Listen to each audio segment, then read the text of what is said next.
Bienvenidas, bienvenidos a un evento más de la Academia Mexicana de la Historia. Nos reúne en esta ocasión darle continuidad al ciclo de conferencias Los 60, la década de la ruptura. Y ya estamos en la octava sesión que correrá a cargo del doctor Rafael Mondragón Velázquez, con esto que se titula El Círculo de Cuernavaca. Pero para presentar y las palabras introductorias, el coordinador de este ciclo, el doctor Carlos Illades. Por favor, doctor, usted tiene la palabra. Muchas gracias, Adolfo. Es un gusto para la Academia Mexicana de la Historia y para mí presentar a mi querido amigo Rafael Mondragón. Rafael es doctor en asiduo además presentador en estos ciclos. Rafael es doctor en letras por la Universidad Nacional Autónoma de México. Pertenece al Sistema Nacional de Investigadores como nivel 2. Es investigador del Seminario de Hermenéutica del Instituto de Investigaciones Filológicas de la UNAM, profesor en la Facultad de Filosofía y Letras y en el Centro Universitario de Teatro de la misma universidad. Es autor de Filosofía y Narración, escolio a 3 textos del exilio argentino de Francisco Bilbao, 1858-1864, publicado en 2015, La escuela como espacio de utopía, algunas propuestas de la tradición anarquista de 2018, Un arte radical de la lectura, constelaciones de la filología latinoamericana de 2019, El largo instante del incendio, ensayo biográfico sobre José Vasconcelos, publicado recientemente, y conmigo, con Carlos Illades, es autor de Izquierdas Radicales en México, Anarquismos y Nihilismos Postmodernos, publicado en 2023. Junto con Álvaro García San Martín, Rafael coordina el proyecto de edición crítica de las obras completas de Francisco Bilbao en 9 volúmenes, de los cuales ya apareció Iniciativa de la América y otros escritos de filosofía de la historia latinoamericana. Rafael obtuvo la distinción Universidad Nacional para Jóvenes Académicos en el área de docencia en humanidades en 2018, la presea Rodolfo Usigli del CITRU en 2023 y más recientemente el premio Guillermo Rousset Banda de la Universidad Autónoma de Ciudad Juárez en 2024. Hoy Rafa nos hablará, como decía Adolfo hace un momento, del Círculo de Cuernavaca. Te escuchamos con mucha atención, Rafael. Muchas gracias, Carlos. Gracias también a Adolfo por el apoyo logístico. Y bueno, agradecerte porque las invitaciones a exponer en los ciclos de la academia me han ido ayudando a darle forma a un libro sobre la experiencia en Cuernavaca de Iván Illich y Paulo Freire y Eric Fromm, del cual voy a presentar algunos avances. En los últimos años de la década de 1960, el joven Paulo Freire, entonces exiliado en Chile, escribió un conjunto de textos dedicados a lo que entonces llamó la problemática de la acción cultural. Con esa categoría, Freire quería pensar juntas manifestaciones diversas que hoy veríamos de manera separada por pertenecer a los campos presuntamente diferentes de la educación, el arte y las manifestaciones simbólicas que se dan en el marco de los procesos de movilización y organización. Al mismo tiempo, esa categoría quería referir a manifestaciones artísticas que hoy separaríamos por pertenecer a los campos presuntamente diferenciados del arte contemporáneo y de las actividades más humildes que se desarrollan en espacios como un taller de manualidades, un círculo de lectura, una biblioteca comunitaria o una radio eh, comunitaria. En la perspectiva abierta por Paulo Freire, todos ellos tienen sentido porque están intentando algo parecido. La acción cultural trabaja sobre el simbólico, visceral y comprensivo universo en que los hombres actúan como seres humanos. En aquella época, Freire era un practicante católico profundamente influenciado por el existencialismo cristiano, cuyos cultivadores latinoamericanos aparecen citados con frecuencia en su tesis doctoral. También estaba sumergiéndose en la lingüística, disciplina que lo fascinaba. De ella sacó esta idea de que los seres humanos actúan abrazados por un universo de símbolos que los rodea y los contiene, como si fueran peces en el océano. Todas las actividades a las que he aludido arriba trabajan sobre ese material oceánico que nos forma y al que damos forma. En esa medida, refiguran el sentido común. Ayudan a transformar la manera en que los integrantes de un mundo de sentidos se ven a sí mismos y ven este mundo, sus posibilidades y su presente, o por el contrario, refuerzan las sensibilidades y percepciones del futuro, el pasado y el presente, así como de uno mismo, de los otros y del mundo, pues cito a Freire en un texto publicado en Ginebra: en el momento de problematizar el objeto, los actores, es decir, agentes, se problematizan a sí mismos y de esta manera inician un proceso de búsqueda que es un continuo desafío a su curiosidad crítica. Hasta ahí Paulo Freire. Por aquellos años el joven Paulo había sobrevivido a 2 golpes de Estado. El primero ocurrió en 1964, cuando una junta militar derrocó al gobierno de João Belchor Goulart, con quien Freire había coordinado un programa nacional de alfabetización que ampliaba las experiencias de los círculos de cultura que antes había puesto en marcha en Recife. Aquella vez salvó la vida gracias a un hombre curioso, viajero y políglota, que a fines de 1960 había llegado a la ciudad mexicana de Cuernavaca. Se trataba de Monseñor Iván Illich, un hombre de ascendencia judía, nacido en Viena, que por línea paterna descendía de una antigua familia de nobles. En el presente trabajo, quiero seguir algunos momentos del diálogo de Freire e Illich con un conjunto de pensadores del medio religioso durante las estancias de ambos en esta ciudad. En ella se encontraron con Erich Fromm, nodo importante de una red de intelectuales socialistas y antiautoritarios que tradujeron al socialismo reflexiones provenientes de la religiosidad judía. Para iniciar mi reconstrucción de este diálogo, será menester desandar el camino y retroceder algunos años para recordar el inicio de las trayectorias intelectuales de estos pensadores.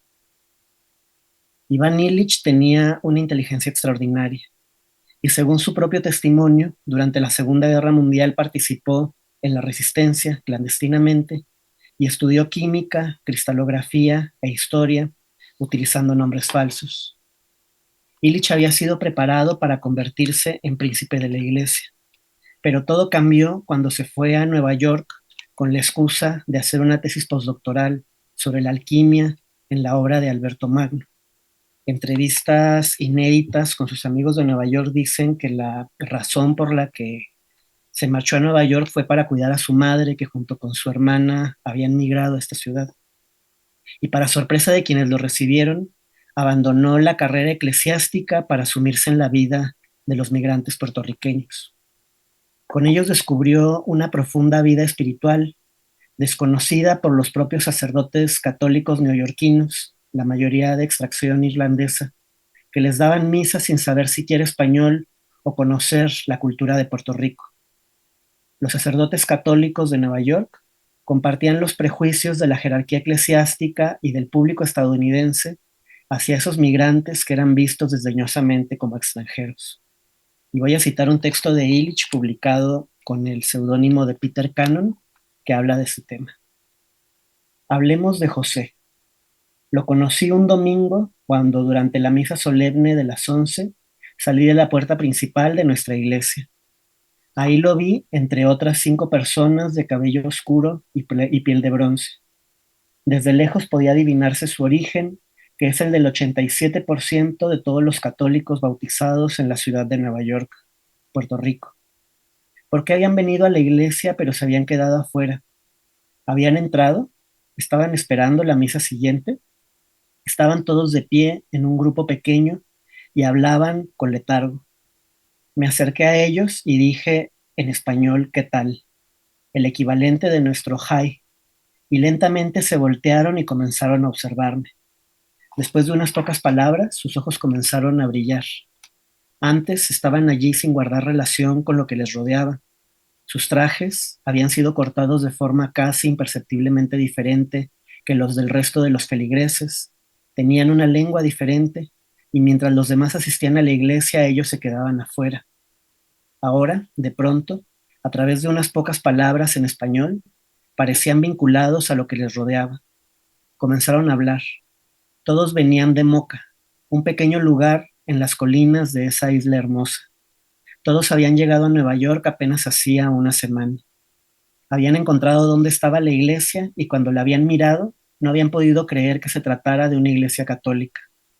Las iglesias deberían estar a la mitad de una plaza, en el centro de un pueblo, deberían ser el centro de una comunidad. ¿Y por qué no habían entrado para asistir a la misa?, les pregunté, y recibí una respuesta que me dejó desconcertado. Me dijeron que por los ujieres. Nunca antes habían sido acompañados por un ujier, es decir, un mayordomo, a una banca. A menudo ni siquiera habían tenido bancas en sus iglesias. Así que habían sido alejados de la iglesia por los ujieres, según me dijo uno de ellos. Y porque la misa empieza muy puntual, añadió otro. Nuestra Señora está allí, añadieron, pero faltaba la calidez de la vida del pueblo. Hasta ahí el texto del joven Illich. Estos pequeños apuntes esbozan preocupaciones que Iván Illich seguiría a lo largo de su carrera. De un lado, la persistencia de formas comunitarias ricas y de estructuración flexible, asentadas en contextos y lenguas específicas que permitían que la religión católica fuera vivida como expresión de una comunidad. Del otro, una institución con reglas acotadas, en donde el trabajo de ciertos especialistas, los ujieres o mayordomos, mediaba el lugar donde se sienta cada persona e impide que las personas sentadas se relacionen unas con otras de manera orgánica. Una institución vertical que de forma no intencionada expulsa a los jóvenes migrantes, invisibilizados y despreciados, que hablan una lengua distinta y forman el 37% de la población católica. Illich diría en su vejez que la eclesiología, es decir, la rama de la teología que estudia la conformación y racionalidad de la Iglesia, es el antecedente de todas las teorías sociológicas. Este es un ejemplo manifiesto. En el ensayo que acabo de citar, Illich llama la atención sobre un devenir institucional que en el nombre de Dios ha logrado que una comunidad mayoritaria de cristianos se sienta ajena respecto de su propia experiencia histórica. Lo vuelvo a citar. No sorprende que José se sienta confundido ante este edificio gótico, grande y limpio, donde un ujier le asigna un lugar al lado de una mujer desconocida, donde se le permite entrar a la iglesia solo 5 minutos antes del inicio de la misa y donde debe marcharse en cuanto la misa ha terminado, donde como no hay plaza, prácticamente nadie se queda después de la misa y donde se celebran tantas misas al día que no es posible ver a la misa como una cena en familia, una casa que se ha construido alrededor suyo a su medida. De pie, en esa fría mañana de invierno, a la hora de la misa solemne de las 11, me di cuenta de lo difícil que sería explicarle a José y sus amigos que esta es la misma iglesia que en otro clima parece tan diferente respecto de la de su hogar. Será difícil que José comprenda que en la iglesia solo Dios va a reconocerlo, que casi nadie más sabrá quién es. Será difícil que comprenda que se puede comulgar a diario en una iglesia que tiene varias misas al día, y también será difícil que comprenda el Evangelio, que el sacerdote lee en inglés, pero aún más difícil será que se sienta en casa en este idioma. Quizá yo pueda hacerle entender algunas características de la vida parroquial, pero comprender un mundo está lejos de sentirse en casa dentro de él. Y qué extraño es que un hombre no se sienta en casa cuando está en casa de su padre. Qué extraños pueden ser dos mundos católicos el uno para el otro. No siempre es fácil ver cuán hermoso es que la Iglesia Universal pueda parecer tan diferente en culturas diferentes. Hasta allí el texto. Illich pasó por una experiencia de conversión al lado de los migrantes de Puerto Rico. Ellos le adoptaron y le cambiaron el nombre a Juan.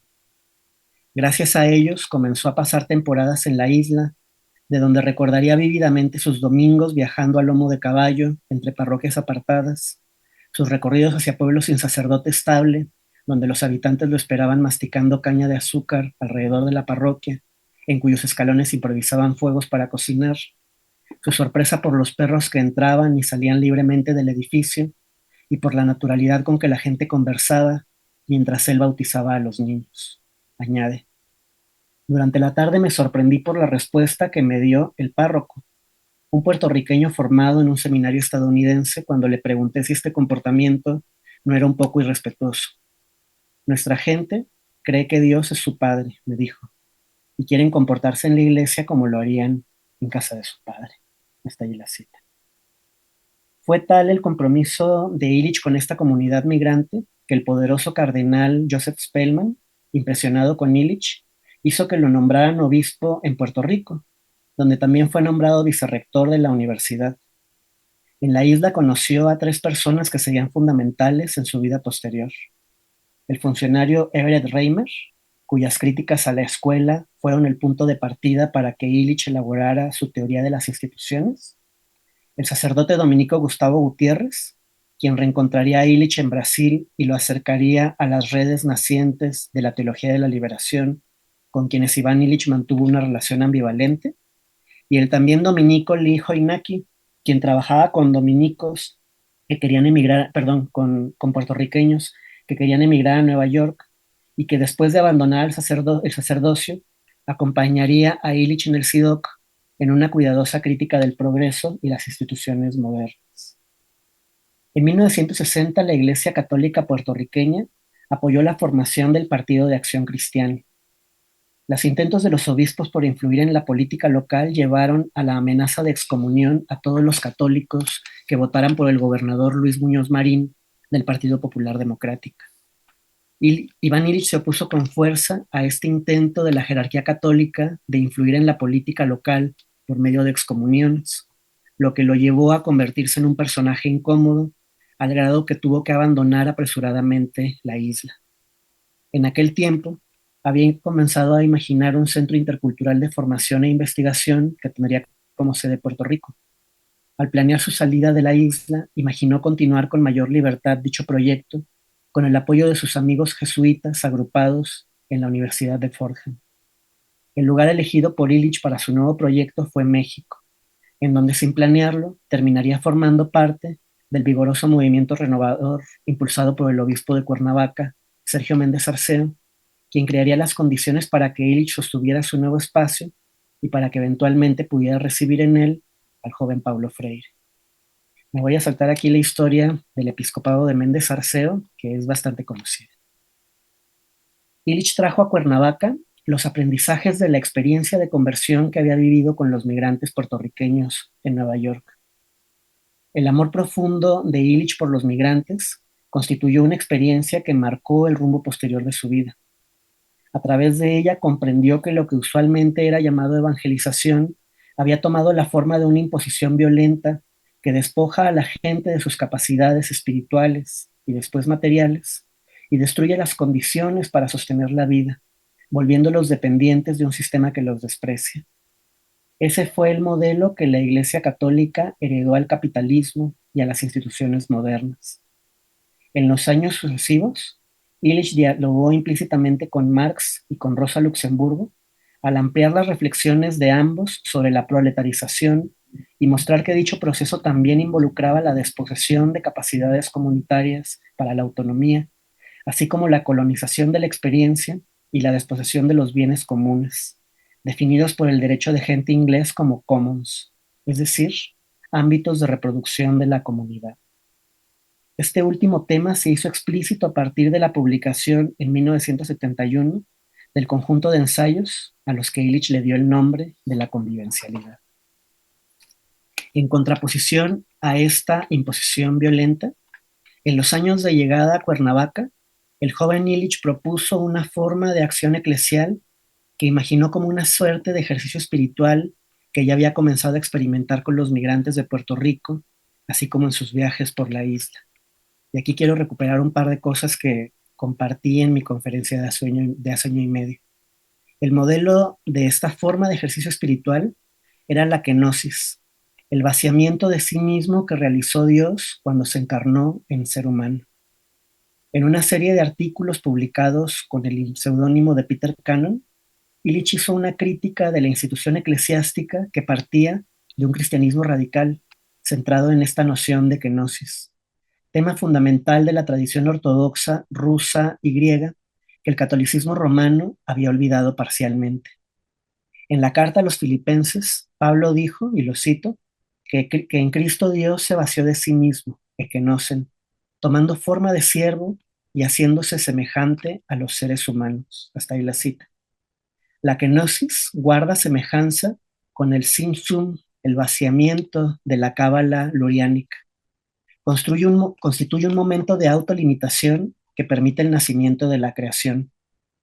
Este fue un tema que comenzó a ser discutido en los círculos católicos romanos gracias a la llegada a Francia y Bélgica de un conjunto de pensadores religiosos que se habían exiliado de Rusia tras el triunfo de la Revolución Soviética. En un libro publicado por primera vez en ruso en 1936 y traducido al francés en 1943, el teólogo ortodoxo exiliado en Francia, Sergei Bulgakov, ya había descrito la kenosis como un movimiento que permite a lo absoluto presentarse en la historia y abrir las realidades contingentes a la transformación que es propia de todo lo que está vivo. Para crear el mundo, Dios se vació a sí mismo en un acto de sacrificio cósmico que permitió la aparición de la creación en cuanto realidad otra. Ese mismo gesto de autosacrificio cósmico permite la aparición de la creación en cuanto realidad distinta, y se repite en la encarnación, cuando el Hijo se humilla al adquirir forma humana y luego sufrir en el Gólgota. Finalmente, ese mismo gesto reaparece en la creación del mundo, cuando el Espíritu, que es, según Bulgakov, plenitud y fecundidad de la divinidad, penetra lo creado dejando en ello un impulso hacia la plenitud. Dice Bulgakov, la plenitud acepta lo inacabado y la eternidad del devenir. Las criaturas que solo conocen la plenitud y el devenir quedan marcadas por una aspiración que les permite transformarse y ser penetradas por fuerzas más allá de ellas. En ese contexto intelectual, Illich añadiría que ninguna institución es intocable. Todos los sistemas ideológicos y políticos representan soluciones parciales que se ponen en entredicho por el movimiento soberano del espíritu en la creación. Ello quiere decir que hay que guardar memoria de la tradición de esas soluciones parciales, al tiempo que mantener el escepticismo respecto de su carácter absoluto. En un texto publicado en 1961, es decir, al año de su llegada a Cuernavaca, Illich dibujó una alternativa a ese imperialismo eclesial que era propio de la iglesia decadente. En contraposición, el misionero debería imitar el movimiento kenótico de la encarnación. Citando a Illich, la formación del misionero deberá centrarse en el desarrollo de una capacidad de dejar su hogar, al menos de forma espiritual, y de hablar con los extranjeros. Por tanto, en imitación de la kenosis divina, lo vuelvo a citar, deberá volverse indiferente a los valores culturales de su hogar. Se trata de una búsqueda permanente de libertad que el Evangelio de Mateo habría llamado pobreza de espíritu, y que Illich tradujo, lo cito, como la posibilidad de liberarse de la ansiedad de defender la propia cultura como inalienable, absoluta y destinada a imponerse sobre los demás. Hasta allí la cita. Sin esa libertad, continúa Illich, el misionero no podría, y lo vuelvo a citar, volverse un agente de la encarnación. Quedaría solo como un mero agente de su propia cultura. Dice en otra cita, se trata de la posibilidad de estudiar una lengua o una cultura como un ejercicio espiritual, más que como un mero esfuerzo técnico. El aprendizaje de la lengua, dice Illich, puede volverse un símbolo de la posibilidad de que una persona se vuelva profundamente pobre, de que renuncie a que su mundo de ideas y asociaciones sean el estándar de un pensamiento plenamente desarrollado. Hasta ahí la cita. Como ya he adelantado, la contraparte de esta mística sería una potente crítica de las instituciones modernas que heredaron la ibris de la cristiandad eclesial y repitieron el gesto profundamente salvador con que la Iglesia ha impuesto de buena fe modos de vida que arrasan con las capacidades de sostenimiento de la vida de personas y comunidades. El gran aprendizaje de México, a mi modo de ver, se vincula a una apuesta por la construcción de un espacio para el pensar colectivo, donde los congregados pueden vivir este ejercicio espiritual que restaura la capacidad de habitar el mundo como un extranjero. Como ya adelanté, a su llegada a México en 1960, Illich recibió ayuda de su protector en Nueva York, el cardenal Spellman, quien intercedió con el arzobispo de México para conseguir el permiso de que Illich iniciara un centro de formación dirigido a sacerdotes. El lugar propuesto fue la diócesis de Cuernavaca. Protegiéndose de posibles problemas en el futuro, Illich fundó este centro como una asociación civil que no estaba a su nombre. La institución continuaría las labores dirigidas por Illich en el Centro Intercultural de Formación en la Universidad de Fordham, cuyo propósito manifiesto habría sido formar a los religiosos del llamado Primer Mundo, que en el marco del llamado a la evangelización de Juan XXIII y de la política anticomunista de la Alianza por el Progreso, serían enviados como misioneros por toda América Latina para fomentar el llamado desarrollo en la región. En años posteriores, Illich declararía que su propósito había sido subvertir este esfuerzo desde dentro, al ofrecer una formación que haría dudar a los misioneros de su capacidad de salvar a la gente de la que no sabían nada. Me voy a saltar aquí la historia del SIDOC, sobre la que hablé en mi conferencia de hace año y medio, haciendo uso de los documentos guardados por la institución en el Colegio de México y los recuerdos de Tarcisio Campo. Gracias al SIDOC, Illich ayudó a que el joven Paulo Freire salvara la vida. Poco antes de 1964, Illich comenzó a viajar a la ciudad brasileña de Petrópolis, donde esperaba mover un centro asociado al SIDOC que recibía el nombre de CENFI. Allí se hizo amigo del sacerdote Elder Cámara, quien le propuso ayudarlo a formarse para comprender mejor la realidad brasileña. Según los recuerdos de vejez de Illich, cada mañana Cámara le daba un libro escrito por un pensador latinoamericano que Illich debía estudiar completo en ese día. Al atardecer, el autor del libro lo esperaba para conversar durante horas.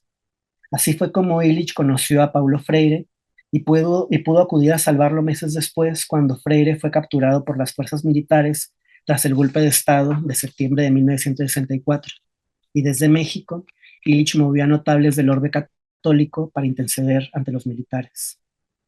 Paulo comenzó a viajar frecuentemente a Cuernavaca para participar de los coloquios de la gente que viajaba para conversar con Illich, pero no vivió allí. Se dirigió a Bolivia, cuya embajada lo había asilado tras conseguir su liberación. Quería ayudar en proyectos de educación popular en ese país, pero ocurrió un nuevo golpe de Estado y huyó a Chile junto a toda su familia, donde trabajó como asesor en el Instituto de Desarrollo Agrario del Ministerio de Educación y del Instituto de Capacitación e Investigación en Reforma Agraria.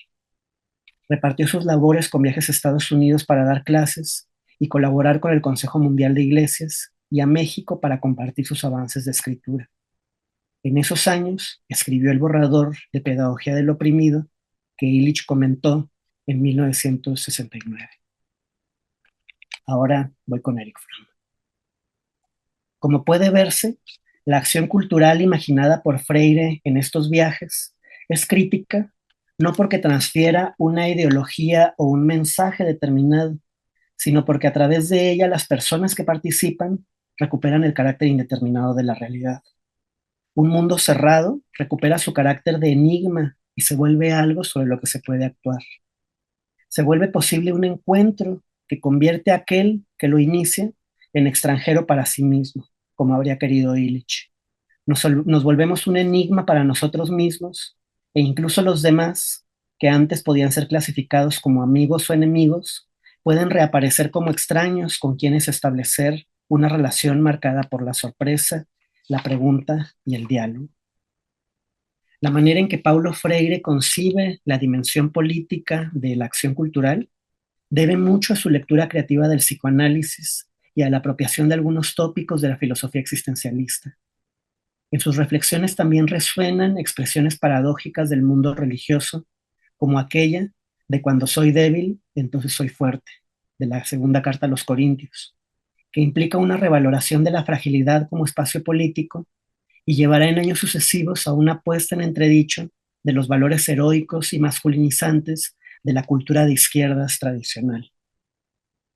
Creo posible que esa exploración de la sensibilidad psicoanalítica se debiera al contacto de Freire con Erich Fromm, amigo y vecino de Iván Ilich en Cuernavaca, quien había llegado a México todavía antes, en 1950, en un intento desesperado de salvar a su segunda esposa, Jenny Burland, presa de una depresión agravada por violentos dolores artríticos.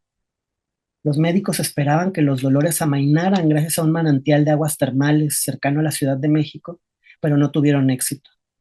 Sin embargo, en los años sucesivos, Fromm se recuperaría de la muerte de Jenny y conocería a su tercera esposa, inspiradora de su famoso ensayo El arte de amar.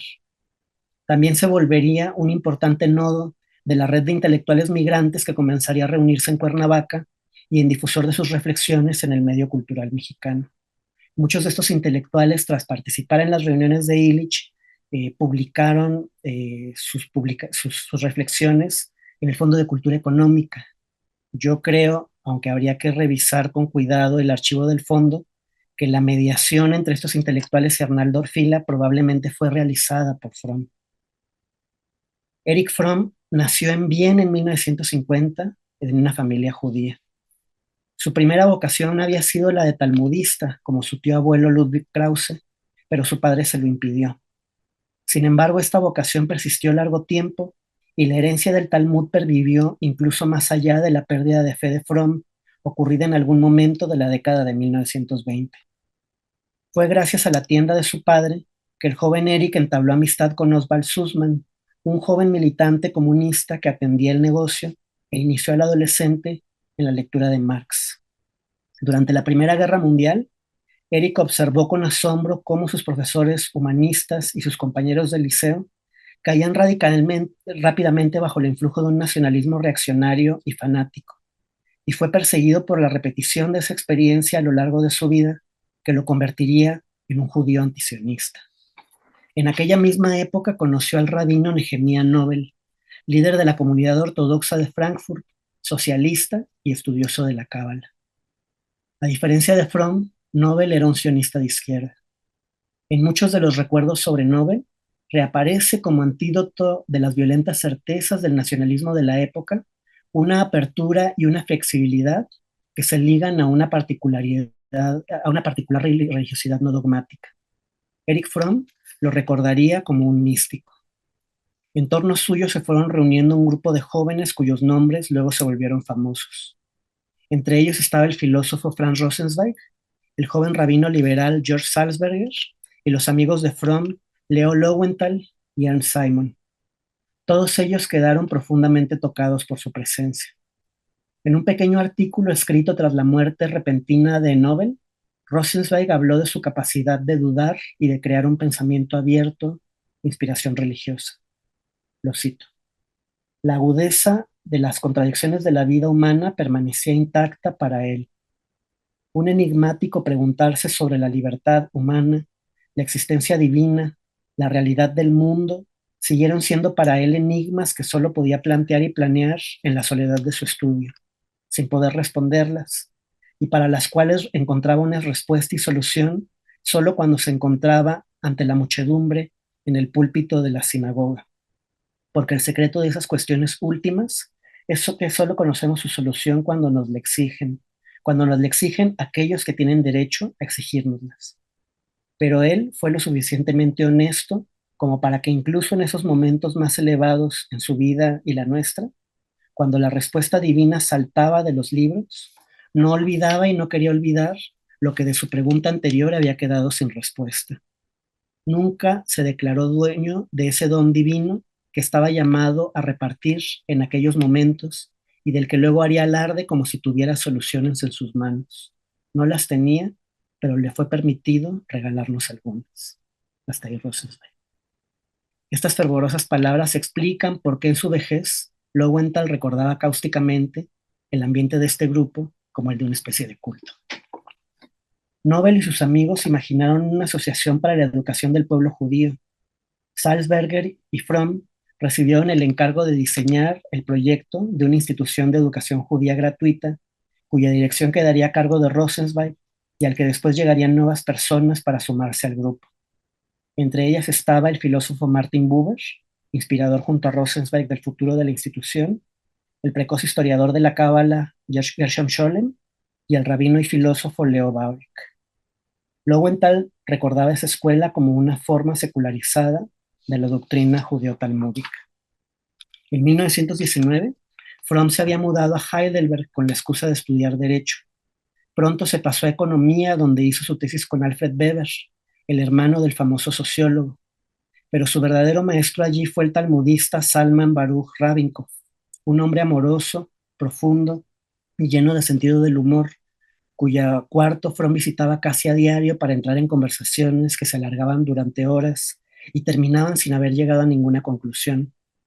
Fromm dijo que nadie había dejado una huella tan profunda en su vida y que creía que sus ideas seguían vivas a través de él, aunque lo fueran en formas y conceptos distintos.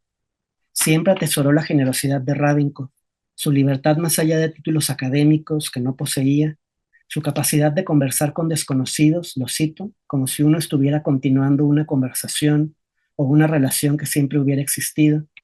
Sobre todo, le impresionaba su capacidad de disfrutar la vida. Dijo en un artículo escrito en homenaje a su maestro. Era un hombre que estaba siempre lleno de alegría, siempre propenso a bromear, incluso en la discusión más seria, siempre con sentido del humor. Puede que esa faceta de su personalidad tuviera dos fuentes. La primera, su personalidad. Era un hombre que amaba la vida en todos sus aspectos, la gente y las ideas. Hacía revivir todo lo que tocaba. En presencia suya nunca había un momento de aburrimiento o de cansancio. Tenía la facultad de traer a la vida no solo las mejores cualidades de quienes conocía, sino también una frase talmúdica, una idea filosófica o legal. La otra fuente puede haber sido su ascendente jasídico. Él era un Jabadnik, con el sentimiento característico de la actitud jasídica hacia la vida. Le encantaba cantar nigunim jasídicos, en particular la canción Higín del Rab. A menudo cantábamos juntos y le aprendí muchas melodías, muchas de las cuales todavía no he olvidado. No había distinción entre estudiar y cantar, como si se tratara de dos cosas distintas. Todo era parte de la misma manifestación de esa forma suya de ser, de amar la vida en todos los aspectos. Hasta ahí la cita de Fromm. Rabinkov fue su maestro de Talmud. También lo inició en la mística jasídica y le enseñó a combinar el marxismo y la militancia socialista con la espiritualidad judía tradicional. Fromm mismo recordó que Rabinkov fue fundamental para que superara su timidez académica y terminara su tesis doctoral. La tesis doctoral de Fromm contiene en lenguaje todavía religiosos los planteamientos desarrollados décadas después en El corazón del hombre, libro publicado en español por mediación de Arnaldo Orfina Reinal, que fue fundamental en la maduración del pensamiento de Paulo Freire. Las posteriores elaboraciones de Fromm sobre la subjetividad sana, publicadas en México en este y otros libros, donde Fromm acentúa la espontaneidad, el equilibrio entre razón e intuición, la alegría y el amor de la vida, trasladan al lenguaje psicoanalítico y marxista experiencias de la mística jasídica. Aunque expresadas en un lenguaje laico, esas elaboraciones representan la contribución de Fromm a una reflexión colectiva de los intelectuales de Cuernavaca sobre las formas en que la religiosidad tradicional podían ofrecer aportes para pensar el cambio social y la reconstrucción subjetiva. Revolución y reforma, entre Camilo Torres Restrepo y Gerhard Ladner. Según los recuerdos del viejo Iván Illich, a mediados de los 60s, personas bien intencionadas del norte y el sur de América comenzaron a llegar a su seminario del SIDOC con preocupaciones sobre la revolución. Cito a Illich. Poco a poco comencé a preguntarme sobre los jóvenes sentados frente a mí, que hablaban sobre la revolución y la necesidad de una renovación en el momento presente, necesidades con las que estaban comprometidos. Acaba la cita. A decir de Illich, había en esa época un ambiente de renovación que era auténtico y no podía ser desestimado como mero sentimentalismo, fantasía escapista o expresión del resentimiento. Y lo vuelvo a citar. Esta gente en verdad buscaba una renovación. La buscaban entregándose completamente a sí mismos a la posibilidad de construir hoy mismo una nueva sociedad. Me pregunté de dónde venía esa idea y reflexioné sobre cómo, siguiendo ese espíritu renovador, podía evitarse caer en la bien conocida tradición utopista de los estadounidenses. Hasta ahí la cita. Una revisión de los documentos de la época muestra que entre los adeptos de ese movimiento radical de renovación no solo estaban los jóvenes estudiantes. El 16 de diciembre de 1961, en la época de consolidación del CIF, que es el antecedente del SIDOC, Iván Illich le escribió al sacerdote colombiano Camilo Torres Restrepo la siguiente carta. Lo cito: quise conocerlo a usted y hacer con usted unos arreglos ulteriores para su posible contribución a nuestro trabajo en Cuernavaca. Estoy planeando un encuentro de superiores mayores de religiosos de Estados Unidos. Se trata únicamente de aquellos superiores o delegados que tienen intención, durante los próximos 2 años, de enviar religiosos a América Latina para abrir escuelas y discutir muy seriamente las relaciones entre el desarrollo económico, la educación, la enseñanza de las letras y la formación de personal directivo en el campo técnico, las maneras en las cuales se puede adaptar las instituciones y el personal norteamericano a las necesidades latinoamericanas. Hasta ahí la carta de Illich a Camilo. En esta carta, Illich le ofreció también a Camilo un cargo como consejero del CIF, añadiendo, y lo vuelvo a citar, que así él podría influenciar profundamente la orientación del envío de personal norteamericano a América del Sur y establecería una posición de prestigio de este campo en América del Norte. Hasta ahí la cita. Esta carta fue recuperada hace pocos años en una investigación de Laura Paucar.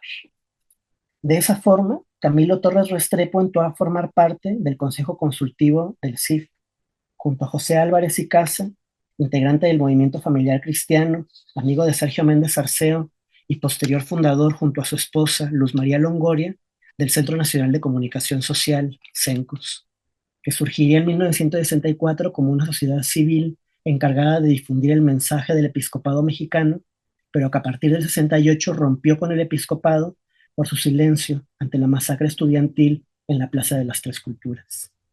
También fue parte de este consejo la ecuatoriana Isabel Robalino Boye, primera abogada titulada en la Universidad Central del Ecuador, dirigente en 1947 de la toma del Palacio de Gobierno contra la dictadura del general Carlos Mancheno, representante de las organizaciones obreras en la Asamblea Constituyente de Ecuador de 1966 y primera senadora mujer de este país en el 68.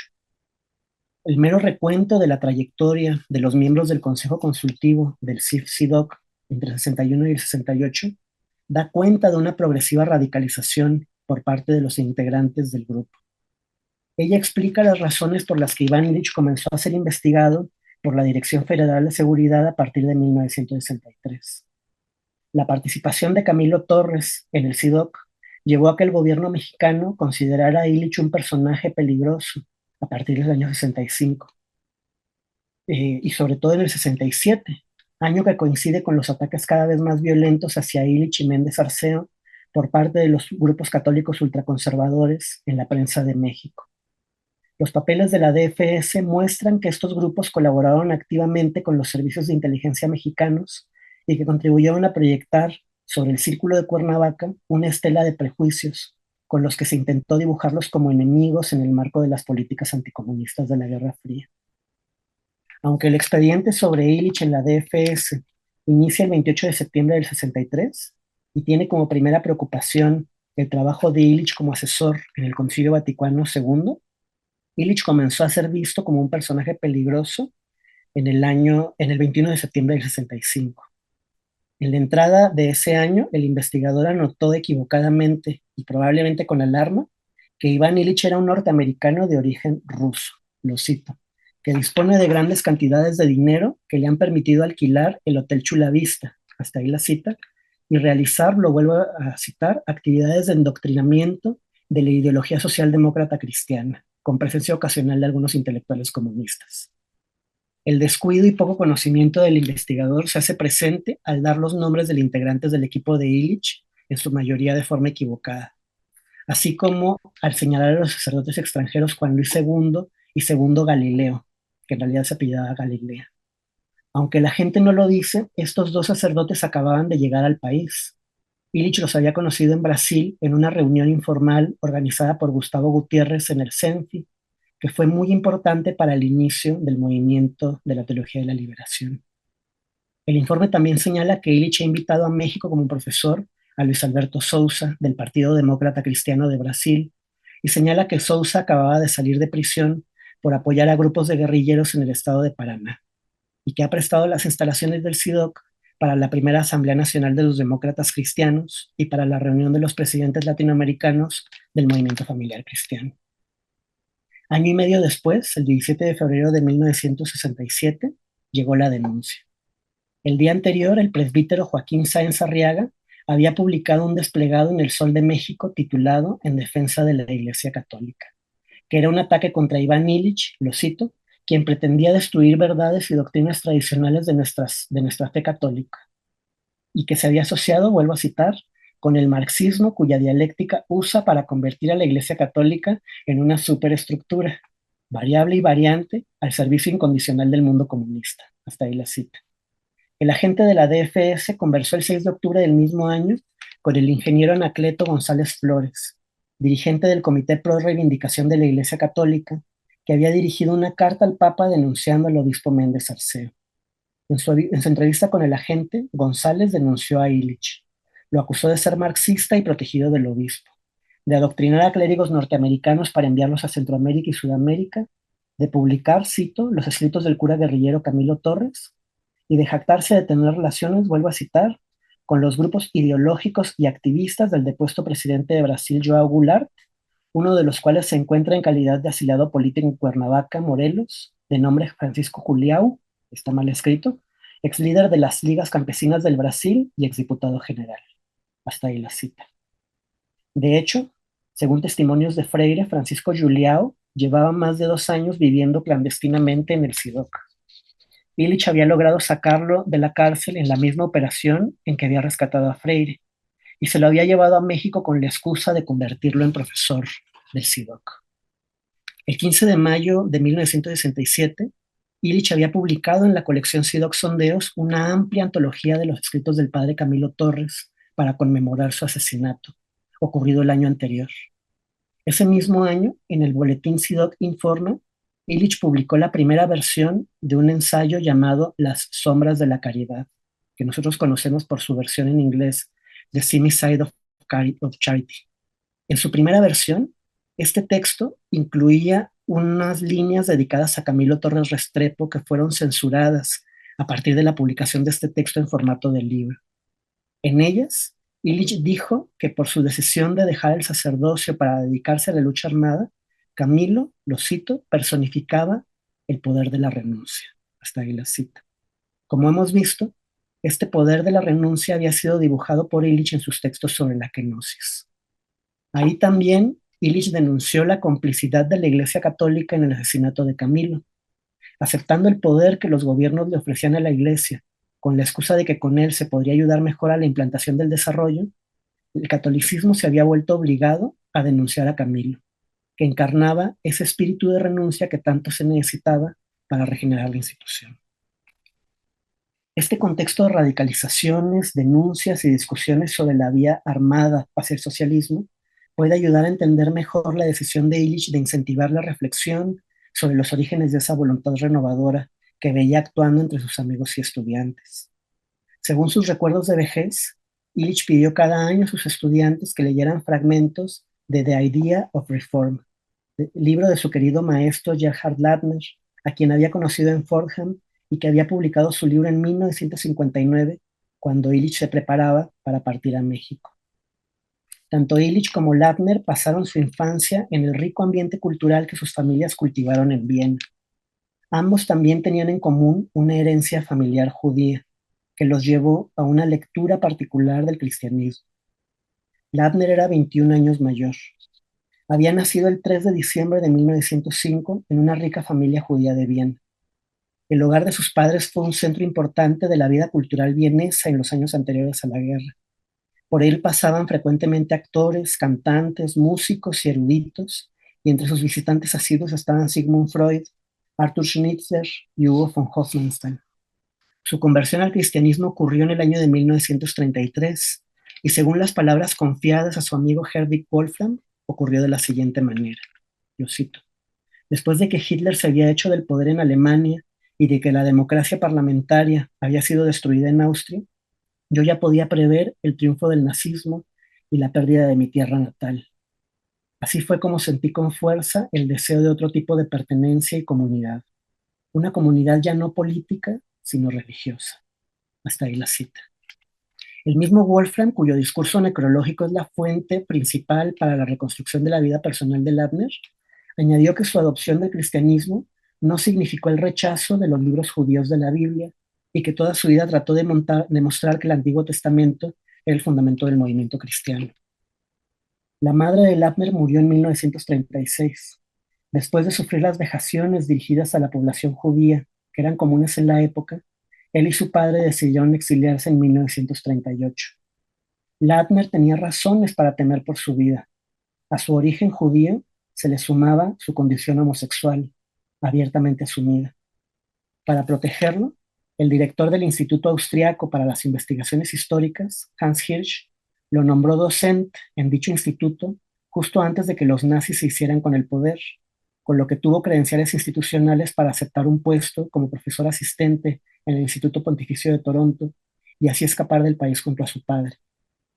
En su libro, Ladner se había situado en los primeros siglos de nuestra era y con gran erudición y acopio de materiales había mostrado la coexistencia de tres vocabularios de la renovación que seguían ejerciendo influencia en el momento presente. Por un lado estaban los vocabularios vitalistas que extraían su fuerza de elaboración de analogías entre la renovación de la vida y el crecimiento humano. En ellos, la palabra más poderosa era la de renacimiento, que daba pie a una idea de retorno a los valores vitales en el individuo, la comunidad, la institución, la nación o la humanidad entera. A veces la idea de renacimiento estaba ligada a una concepción cíclica de la historia humana con periodos sucesivos de regeneración y decadencia. También existía una versión imperialista de la idea de renacimiento que tomó forma durante el reinado del emperador Teodosio, cuya propaganda representaba al imperio como expresión de una Roma eterna en constante renovación. Ladner mostró que estas concepciones vitalistas seguían vivas en el presente a través de la doctrina del elan vital de Bergson y de la filosofía de la historia de Toynbee, a quien Illich había dedicado su tesis de doctorado. Ambas acentuaban la espontaneidad vital e inquirían por las dinámicas de aumento y pérdida del impulso vital que servían de clave explicativa del surgimiento y desaparición de las civilizaciones. En el camino, dejaban de lado la intencionalidad y la búsqueda consciente de fines en cuanto a claves explicativas del acontecer individual y colectivo.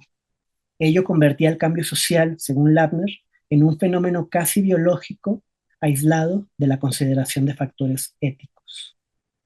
Un segundo conjunto de vocabularios tenía sus raíces en la cosmología.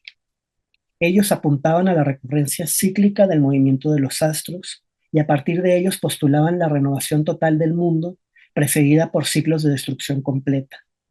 La metáfora más importante de esta familia es la metáfora de revolución, que nace en la astronomía para aplicarse desde el siglo XVII a los eventos humanos. En este campo están presentes también concepciones religiosas ligadas al retorno a la Edad de Oro, así como las ideas de la semana cósmica y de las edades del mundo, que iniciaron en la religiosidad irania para luego trasladarse al milenarismo judío y cristiano. En este punto, Ladner siguió a Carl Lewitt para apuntar que el milenarismo conforma el antecedente de las ideas fundamentales de la modernidad. A partir del esquema de sucesión de edades del mundo, juicio final, resurrección de los cuerpos y entrada de la eternidad, el milenarismo creó el campo para el surgimiento de las ideas modernas de utopía y revolución, cito a Ladner, con su creencia inherente en un mejoramiento violento, total y definitivo del destino humano. Hasta ahí la cita. Tras su alianza con el darwinismo y las ideas de la Ilustración, la idea de progreso también pasó a formar parte de este conjunto y adquirió cualidades de continuidad, irresistibilidad y omnicomprensibilidad que no había tenido en épocas anteriores. Al reflexionar en su vejez en estas ideas, Illich anotó que le parecía que el estalinismo había sido uno de los herederos de esta visión milenarista del progreso que iba de la mano de una apología de la violencia destructora que da paso a una era donde terminarán las injusticias. Finalmente, a decir de Ladner, estaba la novedad introducida por la experiencia cristiana de las primeras décadas. En torno de ella tomaba forma el vocabulario de la idea de reforma. propuesta por primera vez en las cartas de Pablo y desarrollada por los padres de la Iglesia que se opusieron al imperialismo de Teodosio.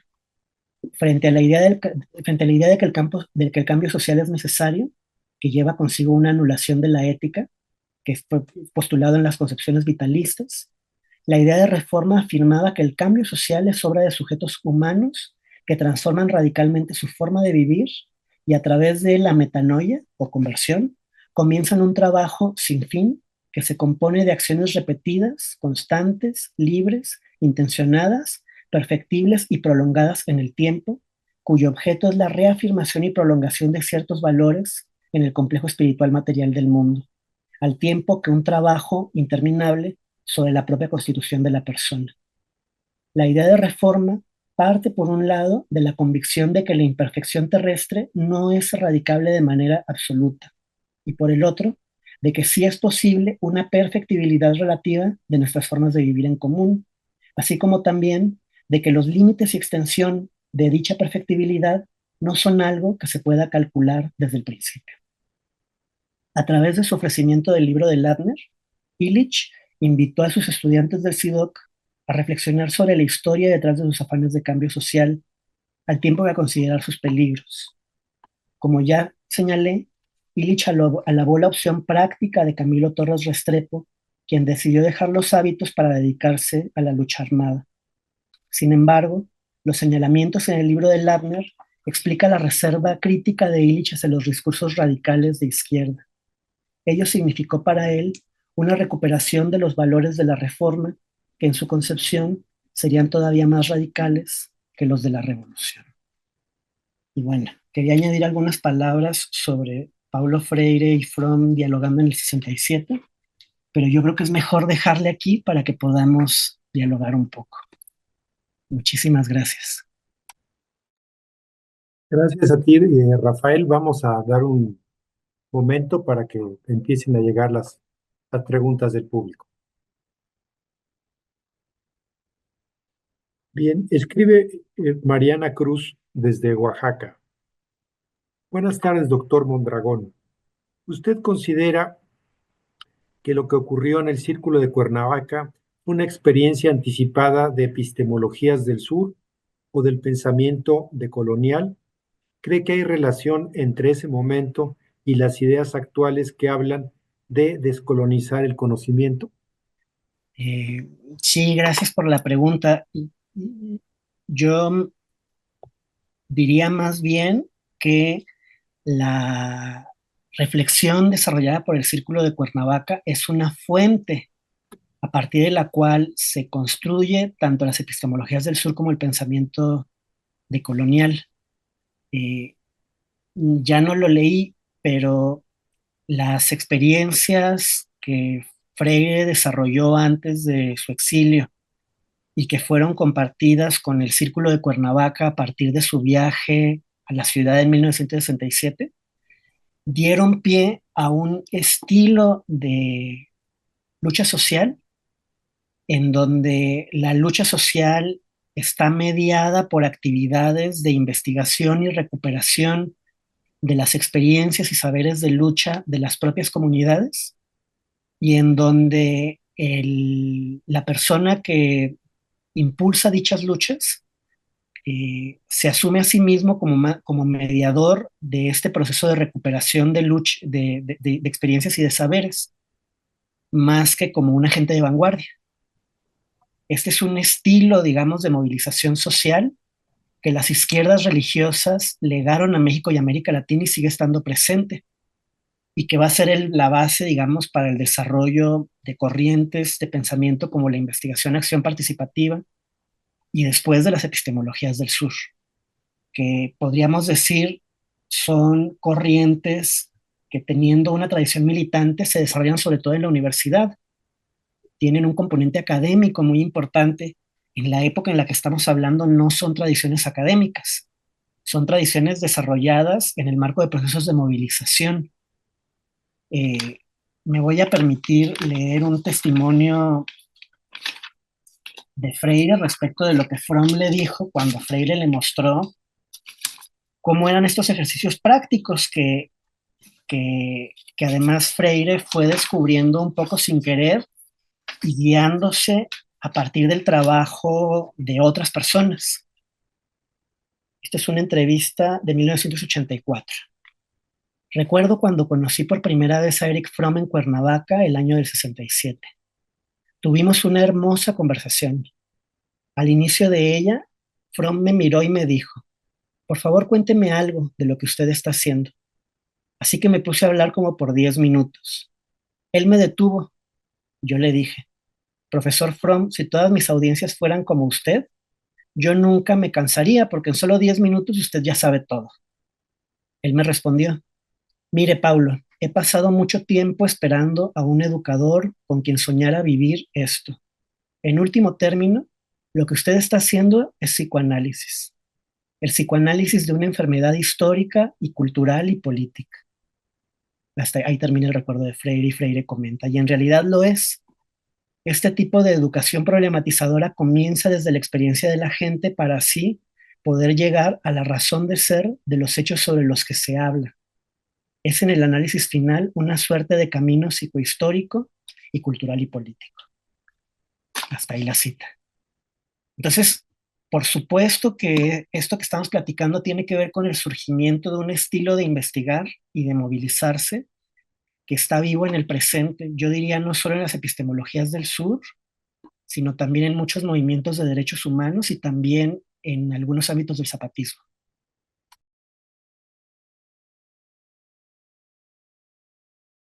Eh, eh, Observa Jaime del Arenal, quien es corresponsal de la Academia Mexicana de la Historia, y dice: hoy la biblioteca del SIDOC y la colección completa de las decenas de miles de microfichas de la colección Illich y Valentina Borremans se encuentra en el Centro de Estudios Interdisciplinares. Estamos hablando de la Escuela Libre de Derecho. Y agrega: el CEID, perdón, está a mi cargo y los materiales se encuentran en proceso de catalogación y digitalización respectivamente y pronto estarán para consulta pública. Lo dice Jaime del Arenal.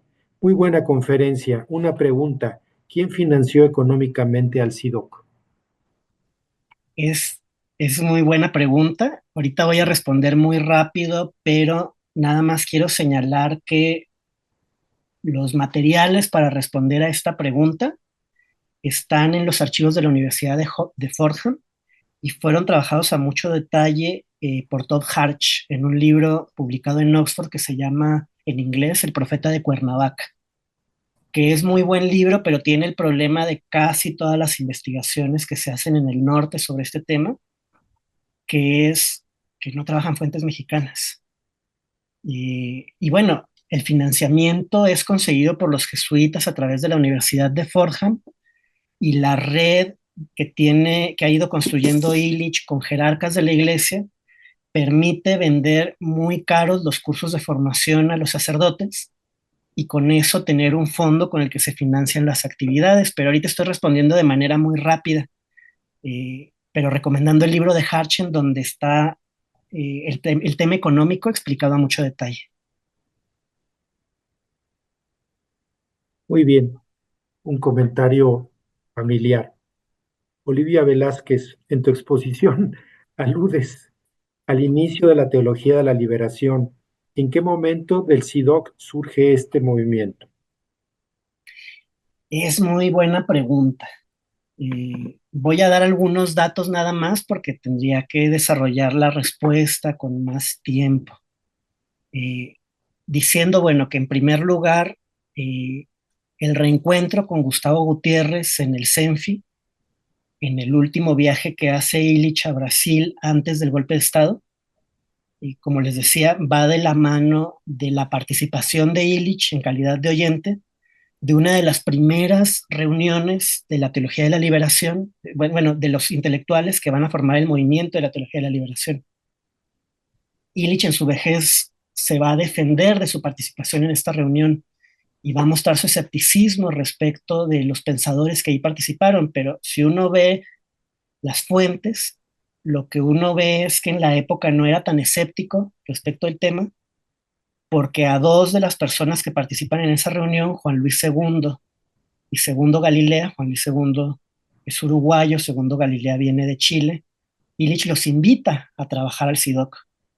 Eh, Segundo Galilea va a desarrollar las investigaciones pastorales y Juan Luis II todavía no tengo muy claro el trabajo que va haciendo, ¿no? Esto es importante porque se entrecruza con un interés que tiene Sergio Méndez Arceo, que Sergio Méndez Arceo además lleva tiempo explorando en su amistad con Gregorio Lemercier, que es la renovación litúrgica de la Iglesia Católica, ¿no? Lemercier se formó en un monasterio belga que es el punto de inicio en Europa del llamado movimiento litúrgico, eh, que tiene que ver con la renovación de la liturgia de la Iglesia a partir de un regreso a las fuentes, pero también dicen los teóricos del movimiento litúrgico con un intento de utilizar la cultura de masas a favor de la Iglesia. Y la adaptación del movimiento litúrgico en América Latina se da en Cuernavaca, ¿no? Se vincula a temas que después Méndez Arceo va a defender en el Concilio Vaticano II, como eh, dar la misa en español, pero también está ligado a los proyectos arquitectónicos de Fray Gabriel y Chávez de la Mora. Primero en el monasterio de Santa María de la Resurrección y después en el proyecto que tiene Méndez Arceo de renovación de la Catedral de Cuernavaca. Esto se cruza con la teología de la liberación porque Méndez Arceo, en el marco de este proceso, le pide al equipo de Illich el desarrollo de una propuesta de misa latinoamericana. Y allí los intereses de Illich de regreso a las fuentes antiguas de la Iglesia se cruzan con la inquietud de la teología de la liberación por la búsqueda de una teología inculturada, ¿no? A través de por ejemplo, exploraciones de formas de música. Y el equipo de Segundo Galilea va a ser muy importante en esto. Lo que va a ocurrir muy rápidamente es que conforme avanza el proceso de radicalización del que hablé muy brevemente hoy, algunos de esos intelectuales van a ir huyendo del país conforme la represión hacia Illich se intensifica, ¿no? Y el punto culminante de esto es el llamado a Illich a ser interrogado en el Vaticano, que está a punto de hacerlo salir de la Iglesia Católica, ¿no? Esto se detiene porque los amigos de Illich en la jerarquía logran orquestar un gran escándalo en la prensa, en el mundo, filtrando el interrogatorio de Illich, el cuestionario que se le hizo y su respuesta. Pero bueno, Segundo Galilea y sus amigos abandonan el país, yo creo que para protegerse, conforme va avanzando la escalada del ataque de la jerarquía y de la ultraderecha católica hacia el obispado de Méndez Arceo, de Lemercier y de Illich. Muy bien. José Miguel González Casanova. Hola, Rafael. Muchas gracias por tu ponencia. Con esta charla se nota la influencia religiosa en la pedagogía crítica. Asimismo, la escuela tradicional tiene su origen en las instituciones religiosas. ¿Podemos concebir una historia de la educación que se proponga y desarrolla completamente al margen de este orden del saber?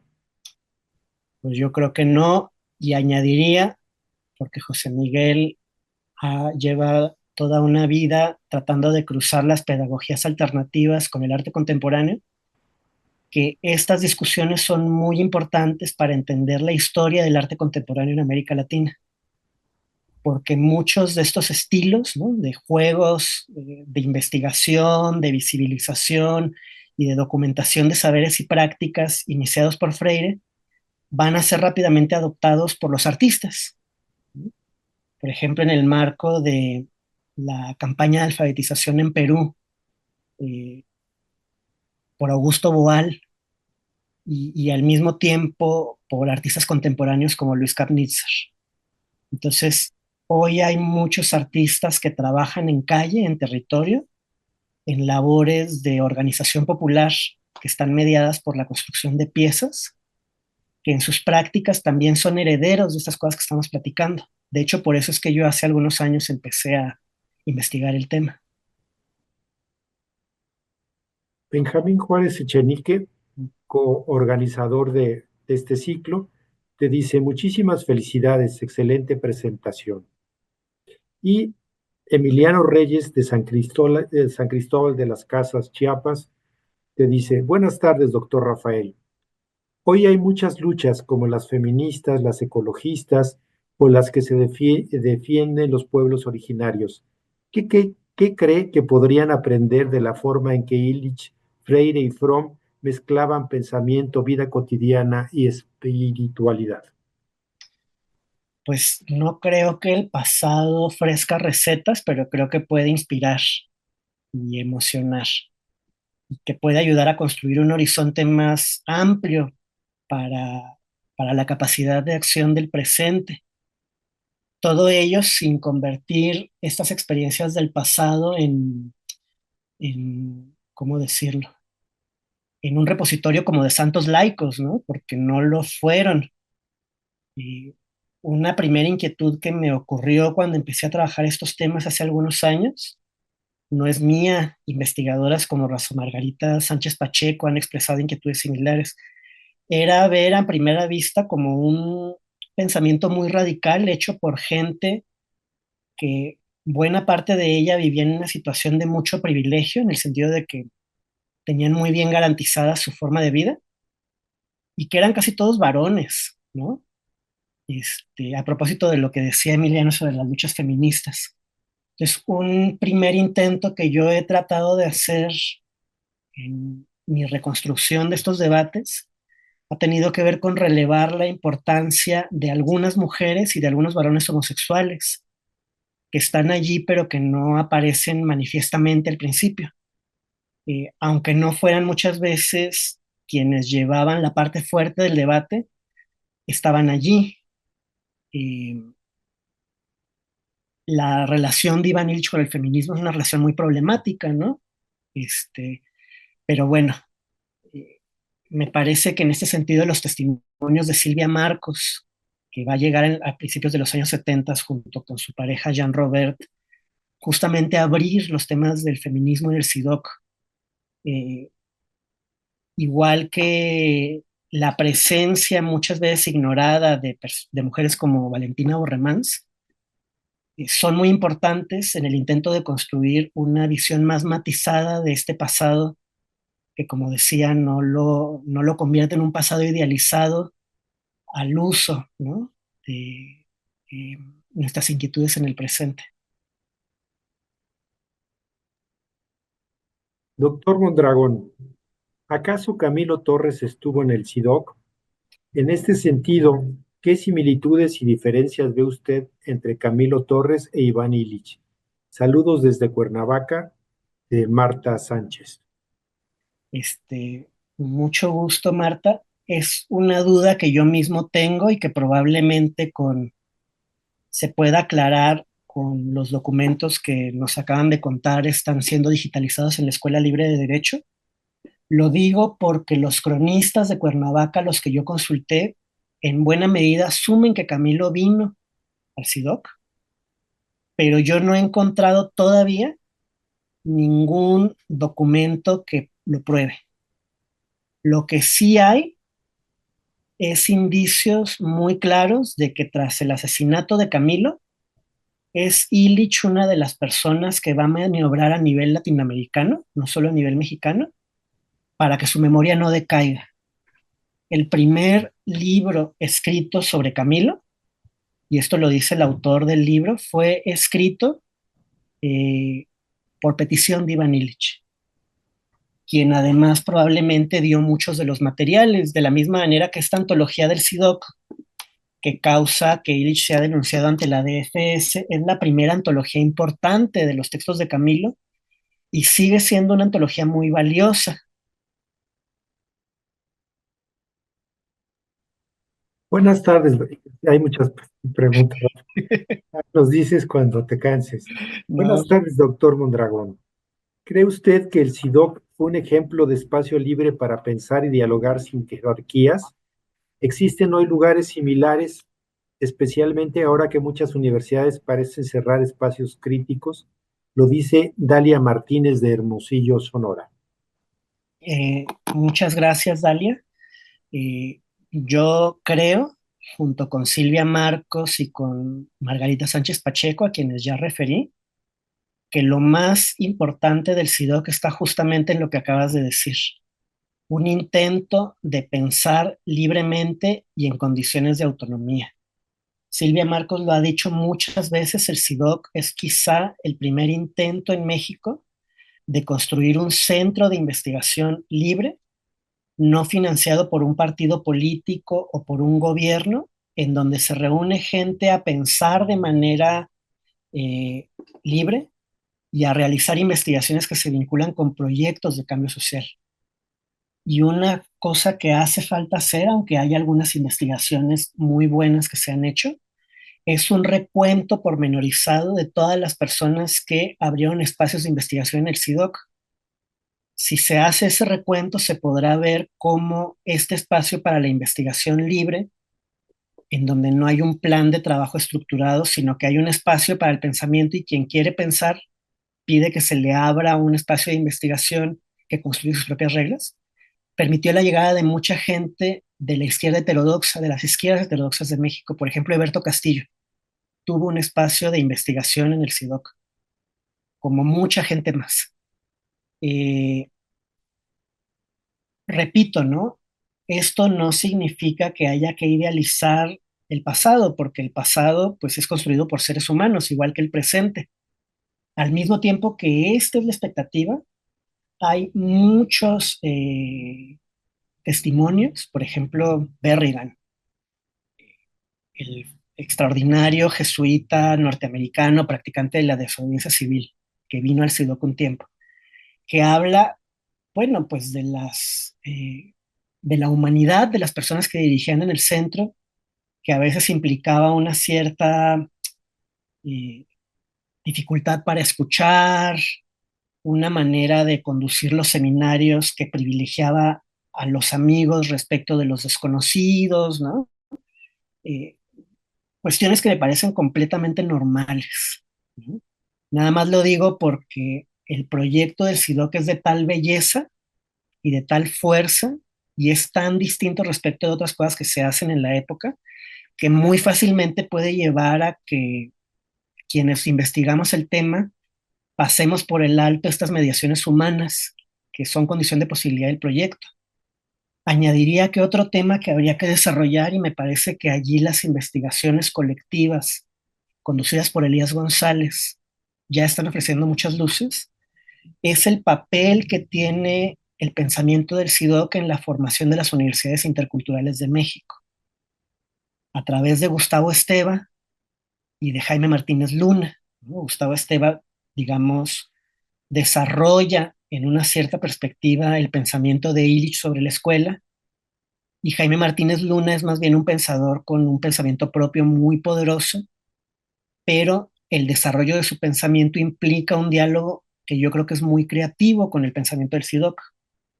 Entonces, estos pensadores que son muy críticos de la educación tradicional al mismo tiempo construyen espacios educativos alternativos que en muy buena medida se inspiran respecto de este proyecto que fue un proyecto, hay que decirlo, muy chiquito.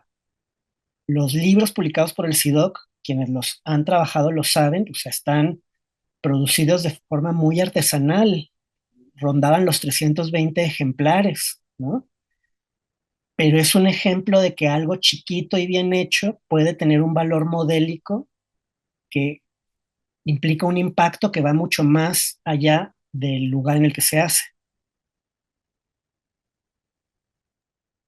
La última pregunta para el día de hoy.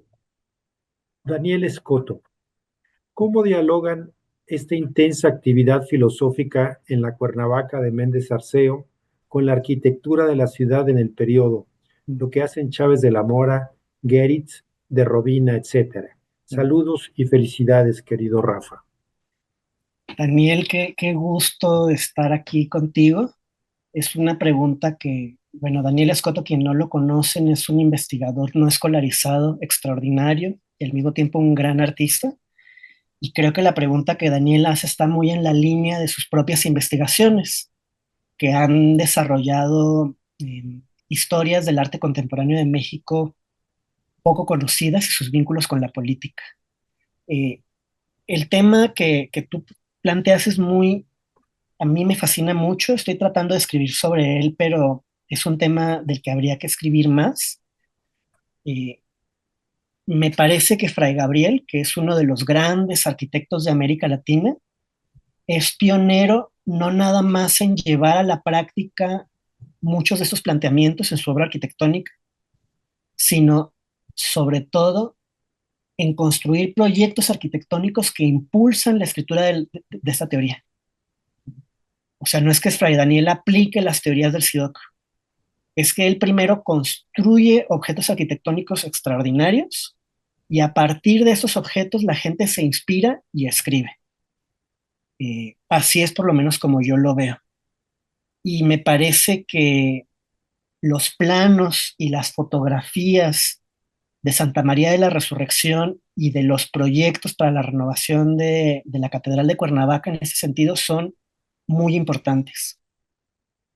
El segundo de estos proyectos, el de la renovación de la catedral, es muy interesante porque tenemos la posibilidad de cruzar los planos de Fray Gabriel con las reflexiones teóricas que hace Méndez Arceo sobre el proyecto y ver cómo ambas se van influenciando la una a la otra. Eh, y bueno, eh, Fray Gabriel jala en este proyecto a su maestro, a Matías Geritz, que por ejemplo hace estas maravillosas vidriadas color rojo y color ámbar para la Catedral de Cuernavaca. Eh, no tengo mucho tiempo de desarrollarlo acá, nada más diría que me parece que Fray Gabriel no solo es un aplicador del movimiento de renovación arquitectónica que surge en Europa junto con la reforma litúrgica, que por ejemplo está influenciado en la Bauhaus, sino que hace aportaciones que son, a mí me parece que son decisivas. El regreso a la naturalidad, en los materiales, la transformación, el cambio de una visión jerárquica de la comunidad por una sinodalidad, es decir, la idea de que la comunidad es una asamblea, ¿no? Muchas ideas que luego va a desarrollar Illich en la convivencialidad están ya planteadas en la arquitectura de Fray Gabriel, que a mí además me parece que es de una calidad artística absolutamente extraordinaria. Híjole, llegó, bueno, una aclaración y una pregunta más. La aclaración, y eso es porque yo metí la pata, di una información. Jaime del Arenal nos dice que ya no, que no está en la Escuela Libre de Derecho, donde él trabajaba antes, sino él dirige este centro que se llama SEI, que está en Tlalpan, una institución diferente que está en Xocotla número 17. Gracias por la aclaración, Jaime. En Y cuanto, Osvaldo Barrera, sí, buenas tardes. Excelente ponencia. ¿Dónde podría encontrar más bibliografía referente al tema? Saludos. mucho gusto. Yo creo que algo que a mí me maravilla es que esto de lo que yo vine a exponer no es solo una tradición ideológica estudiada académicamente, es una tradición que está viva, ¿no? Y muchas de las investigaciones más interesantes respecto a este tema está hecho por personas que no se asumen solamente como investigadores, sino que son continuadores creadores de esta tradición. Me parece que los libros póstumos de Jean Robert, editados recientemente en editorial Ítaca, gracias a la mediación de Ramón Vera Herrera, por ejemplo, pueden ser entradas muy importantes para conocer esto. Lo mismo que el trabajo de Humberto Beck y los trabajos que ya mencioné de Elías González, de Margarita Sánchez Pacheco y de un grupo amplio.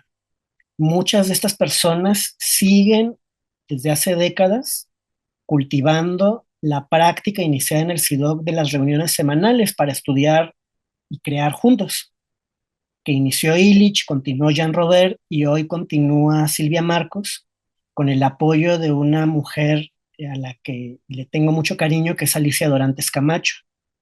Yo he tenido la inmensa alegría de participar algunas veces en estas reuniones.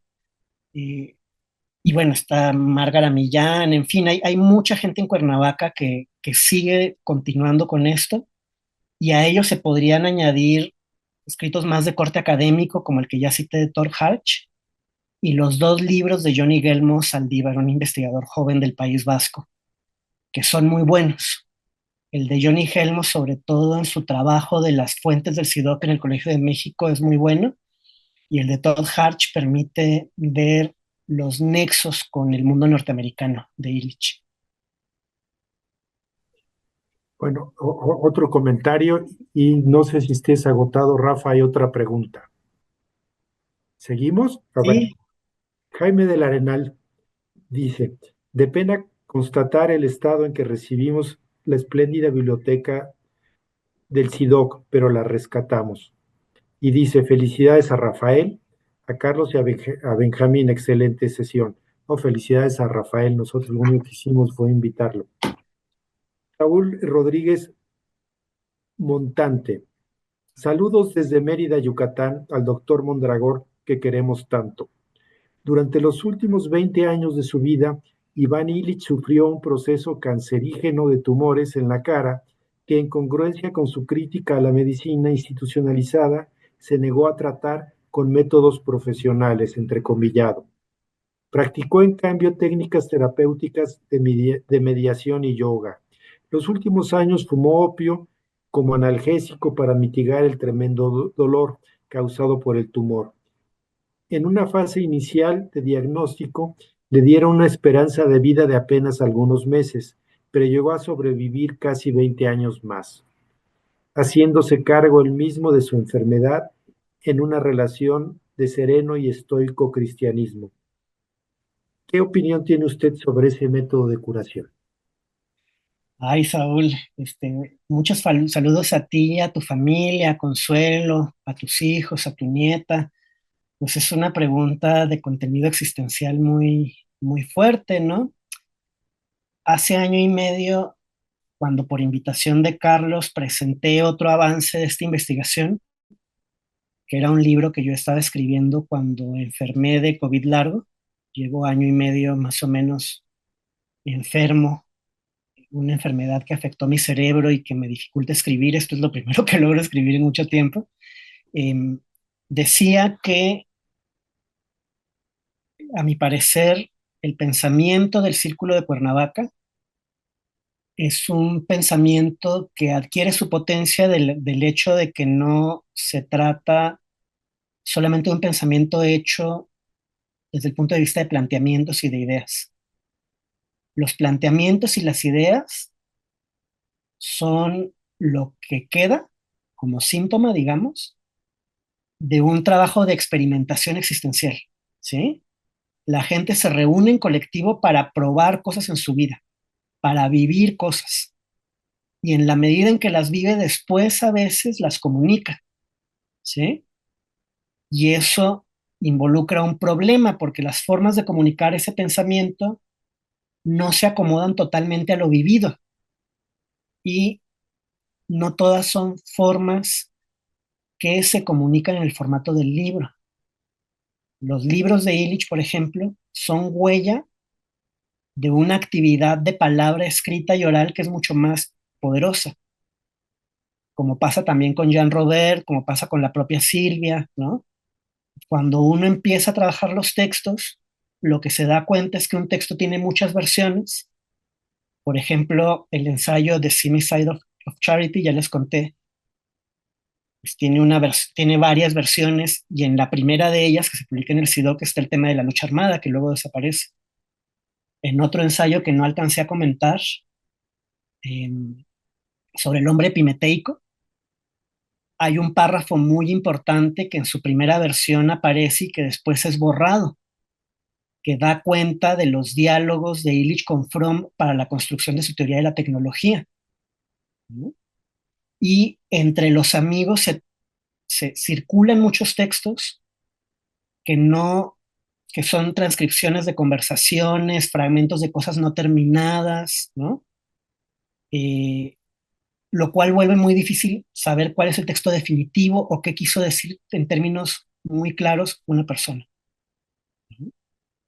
Entonces, eso que desde una perspectiva puede parecer que es un pensamiento poco sistemático, en realidad es signo de una gran riqueza. Y encuentra, me parece, uno de sus ejemplos más claros en la decisión de Illich de cómo vivir su enfermedad, que va de la mano de la construcción de un conjunto de textos muy hermosos, no solo de Illich, sino de sus amigos. Lijo Inaki, por ejemplo, escribió un libro bellísimo sobre el arte de morir, junto con su amigo mientras lo acompañaba a morir, ¿no? Lo mismo que hay un conjunto de textos muy bellos sobre el cuerpo y la muerte de su amiga Bárbara Duden, que son amigos de la última etapa de Illich, ¿no? Entonces, a mí me parece que esta forma de investigar experimentando existencialmente es una, regresando con el tema del ciclo, una muestra contracultural de un estilo del pensar que se sustrae a las prácticas de la universidad profesionalizada, que comienza a darse, digamos, desde los años 50 en América Latina, ¿no? Y que ahí está la clave de mucho del poder de este pensamiento, ¿no? De su radicalidad y de su capacidad de saltar entre disciplinas. Muchísimas gracias a Rafael Mondragón por su brillante conferencia. A nombre de la Academia Mexicana de la Historia y de los organizadores, le reiteramos nuestro aprecio y al público que nos escuchó y preguntó con mucha atención. Nos vemos en una semana para escuchar la última de las conferencias de este ciclo, a cargo del doctor Eduardo Matos Moctezuma, que nos hablará de sus vivencias en la década de los 60. Gracias a todos.